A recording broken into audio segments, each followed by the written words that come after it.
ओम शांति। आज से बाबा की 9 तारीख की महावाक्य है। बाबा बोले, मीठे बच्चे, ज्ञान की धारणा तब होगी जब देही अभिमानी बनेंगे। देही अभिमानी बनने वाले बच्चों को ही बाप की याद रहेगी। ठीक है ना, आत्म स्थिति में रहेंगे तभी बाबा की याद रहेगी। प्रश्न है, किस एक भूल के कारण मनुष्यों ने आत्मा को निर्लेप कह दिया है?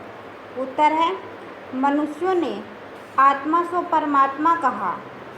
इसी भूल के कारण आत्मा को निर्लेप मान लिया। लेकिन निर्लेप तो एक शिव बाबा है, ठीक है ना, वो कभी पावन भी पतित नहीं बनते हैं। शिव बाबा जिसे दुख सुख मीठे कड़वे का अनुभव नहीं। आत्मा तो कहती है फलानी चीज़ खट्टी है। बाप कहते हैं मेरे पर किसी भी चीज़ का असर नहीं होता। मैं इन लेप छेप से निर्लेप हूँ, ज्ञान का सागर हूँ। वही ज्ञान तुम्हें सुनाता हूँ, क्योंकि बाबा का तो शरीर ही नहीं है, इसीलिए। गीत है, तकदीर जगाकर आई हूँ। ओम शांति। यह किसने कहा? आत्माओं ने कहा इन ऑर्गन्स द्वारा। आत्मा शांत स्वरूप है। मुझ आत्मा को यह शरीर मिलता है तब टोकी बनती है। शरीर द्वारा अनेक प्रकार का कर्म करती हूँ। पहले पहले यह निश्चय करना है और सत्संग में मनुष्य को सुनाते हैं। देहधारी बोलते हैं, कहेंगे फलाना महात्मा बैठा है, यहाँ यह बातें नहीं है। तुम समझते हो हम तो आत्मा है, यह शरीर रूपी ऑर्गन्स है। आत्मा परमपिता परमात्मा द्वारा सुन रही है, जिसका एक ही नाम है शिव। इस समय बच्चे बैठे हैं सुनने के लिए, परमात्मा से ज्ञान सुनने के लिए बैठे हैं। कौन सुनाते हैं? बेहद का बाप। जब परम पिता परमात्मा कहा जाता है तो बुद्धि योग ऊपर चला जाता है। शिव माना बिंदी, आत्मा भी बिंदी है, परमात्मा भी बिंदी है, परंतु उनको परम पिता परमात्मा कहा जाता है। वह बाप हुआ और आत्माएं बच्चे ठहरे। वो परम पिता हुआ और हम बच्चे हुए। समझाना है कि हम आत्मा इस शरीर द्वारा अपने पारलौकिक बाप की संतान बनी हूँ। तुम बच्चों को देही अभिमानी बनना पड़े और सब जगह मनुष्य को समझाते हैं। कोई गीता पाठी होते हैं, वह भी गीता को याद कर कहेंगे गीता में भगवान ने ऐसे ऐसे कहा है। समझते हैं भगवान ने साकार में यह गीता सुनाई थी। कोई बैठ वेद शास्त्र सुनाते हैं। वेद तो मनुष्य ने रचे हैं। निराकार भगवान वेद नहीं बनाएंगे। भगवान तो इस समय पढ़ा रहे हैं, शिक्षा दे रहे हैं। व्यास तो मनुष्य था, व्यास को परमात्मा नहीं कहेंगे, क्योंकि वो तो शरीरधारी था। परमपिता परमात्मा तो बिंदु है। बच्चे साकार में हैं, साकारी रूप है। बाप तो है निराकार, शिव बाबा तो निराकार है, ज्योति बिंदु है। बाप कहते हैं मुझे तो कभी छोटा बड़ा नहीं बनना है, क्योंकि आत्मा छोटी बड़ी थोड़ी नहीं होती। आत्मा तो ज्योति बिंदु होती, स्टार होती है। तुम छोटे बड़े होते हो, क्योंकि हम शरीर लेते हैं तो शरीर छोटा बड़ा होता है। मुझे तो कहते ही हैं परम पिता। मनुष्य पहले बालक बन फिर बड़े हो बाप बनते हैं, फिर बालक बनते हैं। मैं तो हमेशा पिता ही हूँ, मैं बालक नहीं बनता हूँ। तो बाबा करे मैं बालक नहीं बनता हूँ। मेरा एक ही नाम शिव है।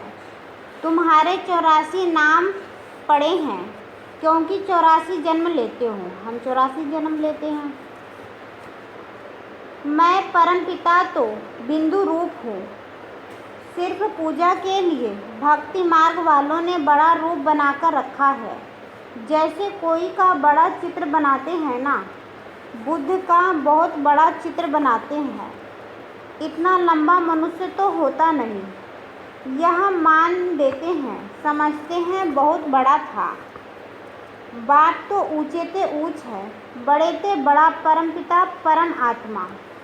बाप अपना परिचय बैठ देते हैं, मेरे को शिव कहते हैं। शिव बाबा अपना परिचय स्वयं देते हैं, हमें भी बताते कि तुम बच्चे कौन हो, ज्योति बिंदु हो, परम धाम से आए हो। बच्चों को समझाया जाता है, तुमको समझाना है, हम निराकार शिव बाबा के सम्मुख जाते हैं, मुझे तो हमेशा परमपिता परमात्मा ही कहेंगे। मनुष्य सृष्टि का बीज रूप ही, शिव बाबा मनुष्य सृष्टि का बीज रूप भी है और हम सब पत्ते हैं। परम आत्मा बैठ समझाते हैं, आत्मा को ही नॉलेज है, गाते भी हैं परमपिता परम आत्मा परमात्मा, वह ज्ञान का सागर है, हमको ज्ञान सुना रहे हैं। पहले पहले आत्म अभिमानी होना चाहिए, देह अभिमान नहीं बनना है, परंतु ड्रामा अनुसार तुमको देह अभिमान बनना ही है, क्योंकि शरीर लेते लेते क्या हो जाते हैं, आत्मा भूल जाती है, देहभान में आ जाती है। अब फिर बाप देही अभिमानी बनाते हैं कि बच्चे अपने को आत्मा समझकर याद करो। तुम सब बच्चे हो, यह भी बच्चा है। आत्मा परमपिता परमात्मा दादे से वर्षा लेती है। लौकिक संबंध में सिर्फ बच्चों को ही वर्षा मिलता है, कन्या को नहीं मिलता है। बेहद का बाप कहते हैं, तुम सब आत्माएं हो, तुम हर एक को हक है, तुम मुझ परमपिता परमात्मा के थे और हो। कहते हैं ना, ओ गॉड फादर, ओ परमपिता परमात्मा। महिमा करते हैं, कौन कहते हैं, आत्मा। वह लौकिक फादर तो शरीर का है, यह है आत्माओं का बाप। आत्मा बुलाती है, ओ परमपिता परमात्मा। अविनाशी बाप को याद करते ही आए हैं, क्योंकि रावण राज्य में दुख ही दुख है। जब से रावण राज्य शुरू होता है तब से याद करना शुरू होता है। द्वापर से क्या होता है, विकार आने शुरू हो जाते हैं, तो भगवान को याद करने शुरू कर देते हैं। याद तो बाप को ही करना है, क्योंकि वर्षा बाप से ही मिलता है।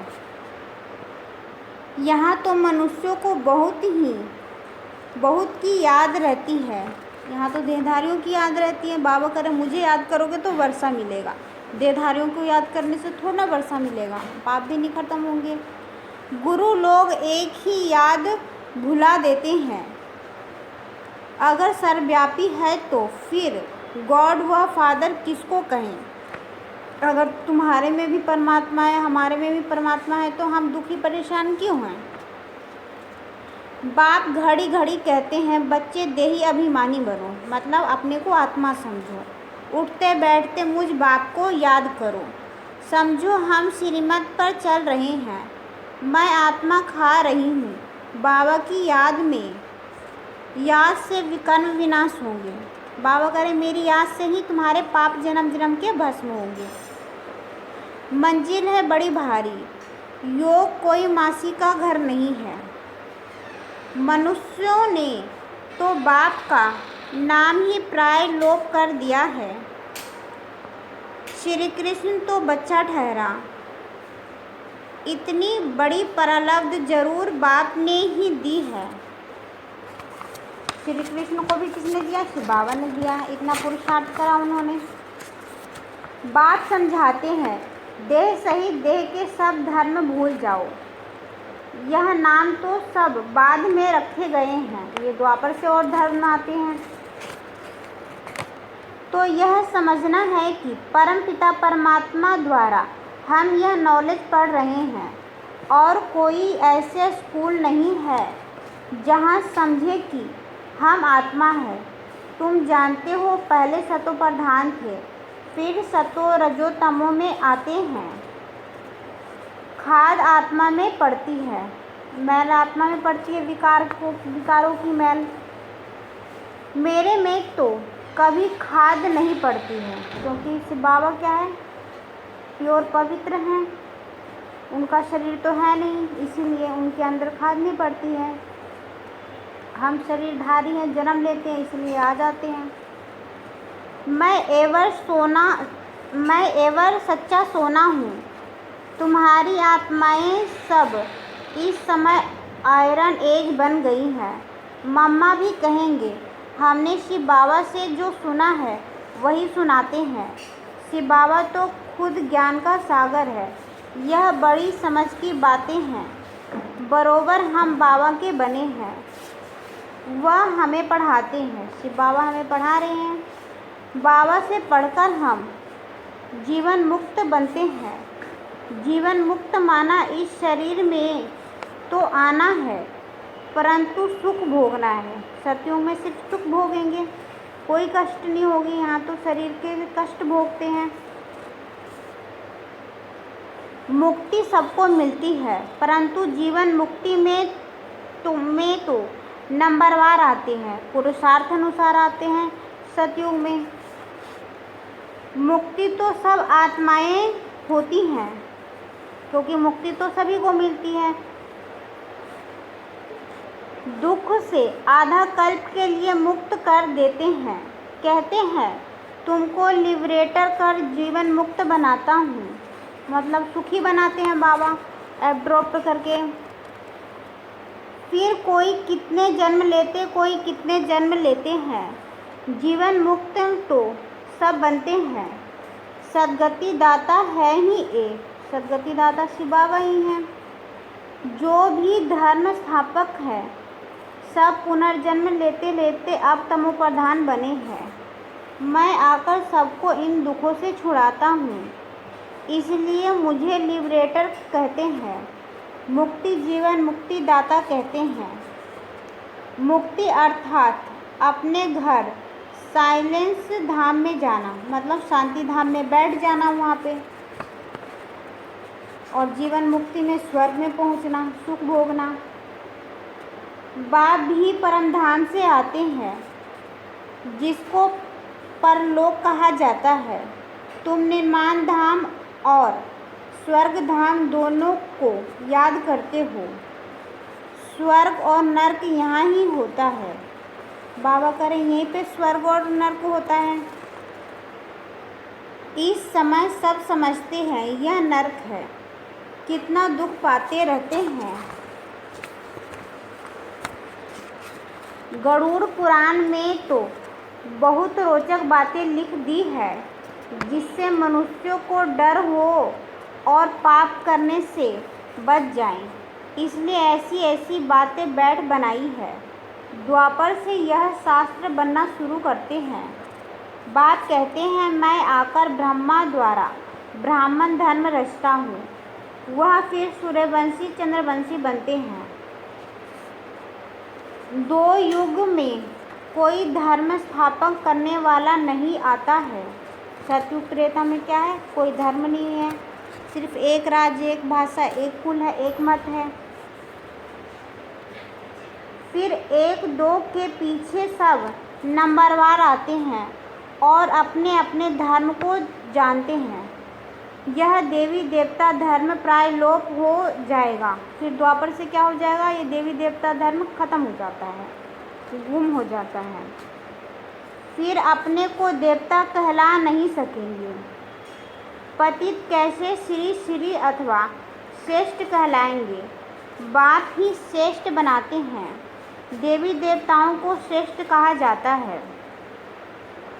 उनके चित्र भी हैं, परंतु समझते नहीं कि देवी देवता धर्म कब था, किसने स्थापन किया। सतयुग की आयु ही लंबी कर दी है, लेकिन सतयुग में तो 8 जन्म होते हैं, एक जन्म 150 वर्ष का होता है। अब बाबा कहते हैं बच्चे अपने को आत्मा समझो, बाप को याद करो। अब खेल पूरा होता है, देखते नहीं हो। अब मुक्ति जीवन मुक्ति के गेट खुल रहे हैं। मुक्ति जीवन मुक्ति दाता तो एक ही है। यहाँ तो देखो जगत माता का टाइटल भी कोई कोई को देते रहते हैं। वास्तव में मैं जगत अम्बा यह है ना, ऐसे कोई भी नहीं होगा जो जगत पिता भी हो, शिक्षक भी हो, जगत गुरु भी हो। कोई के भी लौकिक पिता हो सकते हैं तो ज़्यादा पिता के साथ शिक्षक बन सकते हैं, लेकिन सद्गुरु नहीं हो सकते हैं, मुक्ति जीवन मुक्ति नहीं दे सकते हैं। भल मनुष्य अपने पर नाम बहुत रखवाते हैं परंतु है नहीं। कहाँ वह लक्ष्मी नारायण, कहाँ यह भिखारी भी अपने ऊपर टाइटल रख देते हैं। मनुष्य कितने बुद्धू बन गए हैं। आदि सनातन देवी देवता धर्म को भूल उन्हों के टाइटल फिर अपने को दे देते हैं। वास्तव में ऊंचे से ऊंच मर्तबा तो एक का ही है, सद्गति दाता एक ही है। राम कहो तो भी वह एक ही निराकार ठहरा। शिव बाबा ही हैं सच्चा राम। बाबा कहते हैं भारतवासियों को अपने धर्म का पता नहीं, कब और किसने स्थापन किया। कोई किस देवी को याद करते, कोई श्री कृष्ण को, कोई गुरु को याद करते। गुरु का फोटो भी लगा देते हैं। तुम्हारा चित्र से काम नहीं, जिसका कोई चित्र नहीं वह विचित्र।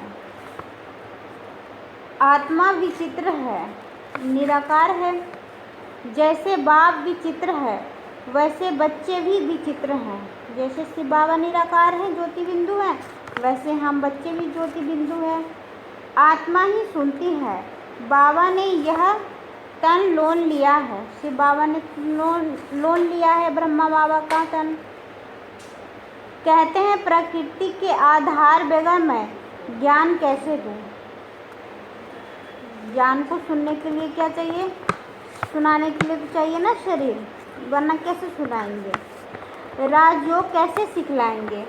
भगवान निराकार को ही कहा जाता है, उनको आना ही है पति दुनिया में। श्री कृष्ण को दिखाते हैं कि पीपल के पत्ते पर सागर में आया, ऐसी कोई बात नहीं है। श्री कृष्ण तो फर्स्ट प्रिंस है विश्व का, क्योंकि पत्ते पे कैसे आएगा, उस पर तो चिड़िया का बच्चा भी नहीं।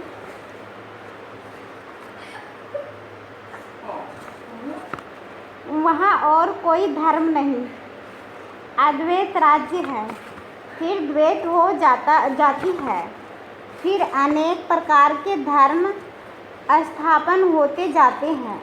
तो बच्चों को यह समझना है कि बाबा इस शरीर में आकर हमको पढ़ाते हैं। बाबा कहते हैं मैं अशरीरी हूँ, इस शरीर द्वारा तुमको ज्ञान देता हूँ। मैं हूँ ज्ञान का सागर। शिव बाबा क्या है, ज्ञान का सागर है। यह सब बातें बाप बैठ समझाते हैं। सिर्फ ईश्वर व परमात्मा कहने से बाप का संबंध भूल जाता है। सिर्फ ईश्वर और परमात्मा कहने से क्या होगा, बाबा से संबंध छोड़ना जुटा। बाबा को संबंध जोड़ेंगे, पिता कहेंगे, मानेंगे, तभी तो होंगे, उनकी श्रीमत पे चलेंगे। परमात्मा बाप है, उनसे वर्षा मिलता है, यह भूल जाते हैं।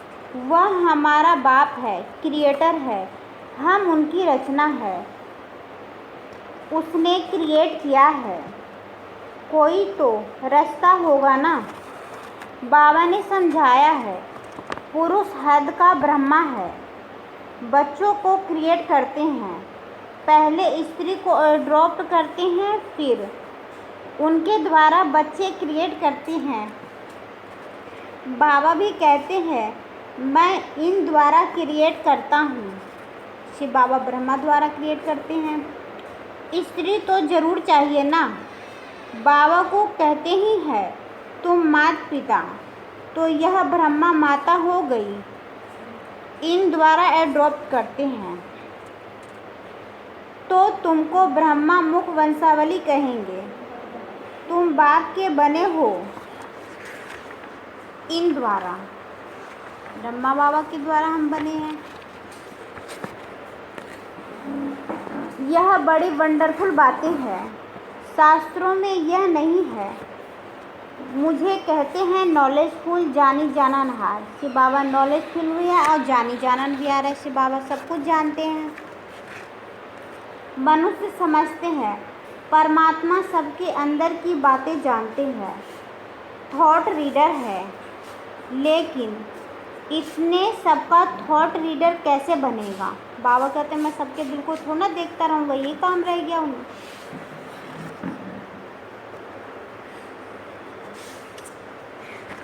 बाप कहते हैं मैं मनुष्य सृष्टि का बीज रूप हूँ, मैं चैतन्य हूँ, सत्य हूँ। आत्मा भी चैतन्य है, शरीर असत्य है, घड़ी घड़ी बतलाता रहता है। आत्मा तो नहीं मरती, आत्मा यह नॉलेज ग्रहण करती है। आत्मा अजर अमर अविनाशी है, ठीक है ना। एक शरीर ले दूसरा, एक शरीर छोड़ दूसरा लेती है। बात समझाते हैं मैं परमपिता परमात्मा निर्लेप हूँ, उनके ऊपर लेप सेप नहीं चढ़ता है।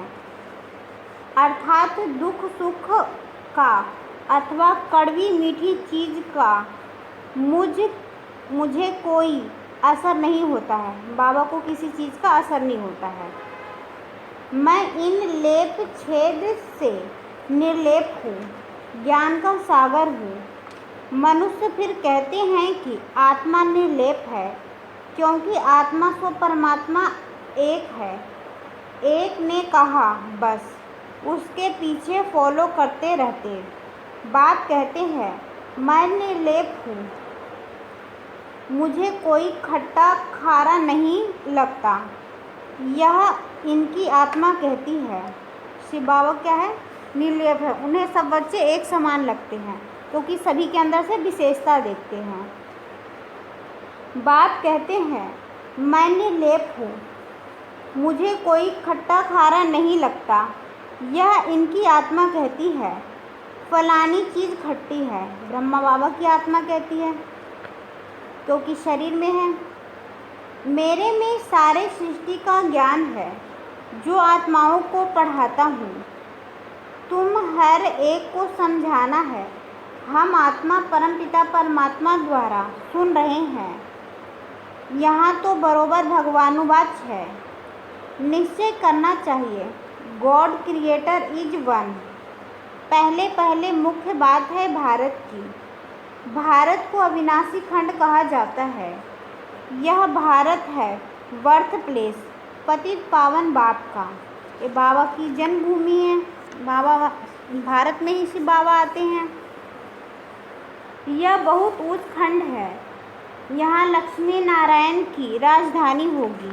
भारत ही राजधानी बनेगी लक्ष्मी नारायण की। यह तुम जानते हो कि बाप फिर से देवी देवता धर्म की सैपलिंग लगा रहे हैं। जो इस धर्म के होंगे वही आकर वर्षा लेंगे। इसको सैपलिंग कहा जाता है।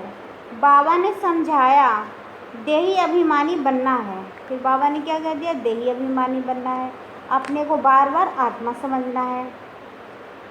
बाबा हमको पढ़ा रहे हैं, हम इन कानों से सुनते हैं, पढ़ते हैं, पढ़ाते हैं।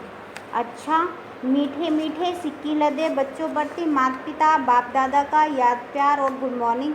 रूहानी बाप की रूहानी बच्चों को नमस्ते। रूहानी हम बच्चों की रूहानी माता पिता बाप दादा को नमस्ते नमस्ते नमस्ते। शिव बाबा नमस्ते। शुक्रिया बाबा, शुक्रिया बाबा, शुक्रिया बाबा। धारणा के लिए मुख्य सार है, चित्र को भूल विचित्र बन, विचित्र बाप को याद करना है। मतलब शरीर को ना देख, विचित्र मतलब निराकार को देखना है। अपने को भी आत्मा समझना है और बाबा को भी याद करना है, ठीक है ना। बाबा भी निराकार है। देह सहित देह के सब धर्मों को बुद्धि से भूलना है। देही अभिमानी हो रहने का अभ्यास करना है। देह सहित सब धर्मों को भूल के फिर बाबा को याद करना है। दूसरा पॉइंट है देवी देवता धर्म का सैपलिंग रख रहा है, इसलिए पावन जरूर बनना है। सतयुग में जाने के लिए क्या करना है? पावन जरूर बनना है। दैवी गुण धारण करने हैं, देवी गुण धारण करेंगे तभी तो वहाँ पे बनेंगे देवी देवता। वरदान दिया बाबा ने, अलौकिक जीवन की समृद्धि द्वारा वृत्ति, समृद्धि और दृष्टि का परिवर्तन करने वाले मायाजीत भाव। अलौकिक जीवन की समृद्धि द्वारा वृत्ति, समृद्धि और दृष्टि का परिवर्तन करने वाले मायाजीत भाव। बाबा ने कहा ब्राह्मण जीवन को अलौकिक जीवन कहते हैं। अलौकिक का अर्थ है इस लोक जैसे नहीं, मतलब दुनिया वाले जैसे नहीं। दृष्टि, समृद्धि और वृत्ति सब में परिवर्तन हो, सब क्या हो? शुद्ध हो। सदा आत्मा भाई भाई की वृत्ति, वह भाई बहन की वृत्ति रहे। हम सब आपस में एक परिवार के हैं, यह वृत्ति रहे और दृष्टि से भी आत्मा को देखें कि मैं आत्मा इस भाई से बात कर रहा हूँ, शरीर को नहीं, तब कहेंगे मर जीवा। शरीर को ना देखते हुए भी शरीर को ना देखें, आत्मा को देखें। ऐसी श्रेष्ठ जीवन मिल गई तो पुरानी जीवन याद आ नहीं सकती। फिर पुराने जो हमारे शरीर के भान थे वो नहीं याद आएंगे, पुराने पर संस्कार नहीं याद आएंगे। स्लोगन है सदा शुद्ध फीलिंग में रहो तो अशुद्ध फीलिंग का फ्लू पास भी नहीं आ सकता। सदा शुद्ध फीलिंग में रहो तो अशुद्ध फीलिंग का फ्लू पास नहीं आ सकता। मतलब शुद्ध संकल्प चलेंगे तो दूसरे की बातों का प्रभाव नहीं पड़ेगा आपके ऊपर। अच्छा, ओम शांति।